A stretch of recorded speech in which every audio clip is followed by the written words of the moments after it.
Ինչպես են կազմակերպելու իրենց հանգիստը մեր պաշտոնյաները, նրանց մի մասը այնքան էլ տրամադրված չէ խոսել այդ մասին։ Չեմ որոշել, քանի որ դեռևս հարձակվողի վերաբերյալ որոշում չկա։ Դեռևս չեմ որոշել,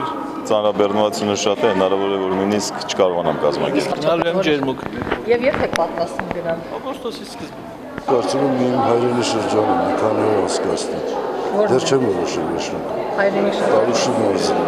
շատ բան։ Մեր երկրի ամենագեղեցիկ մարդուն։ Գիտությունների ազգային ակադեմիայի նախագահ Ռադիկ Մարտիրոսյանը կլինի մեկն այն քաղաքացիներից, որը հանգստի է մեկնելու օգտվելով սոցիալական փաթեթից։ Բոլոր դեպքերում դա լրացուցիչ ձերի բան է, անպայման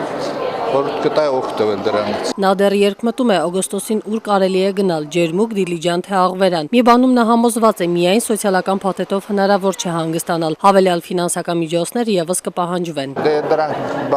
բավարար չեն գոնե երկու շաբաթ հանգստանալու համար։ 2012 թվականից մինչ օրս սոցիալական փաթեթների ծառայություններից, մասնավորապես Հայաստանում հանգստի կազմակերպումից օգտվել է 21394 կամ շահառուների 20-ից 25%-ը։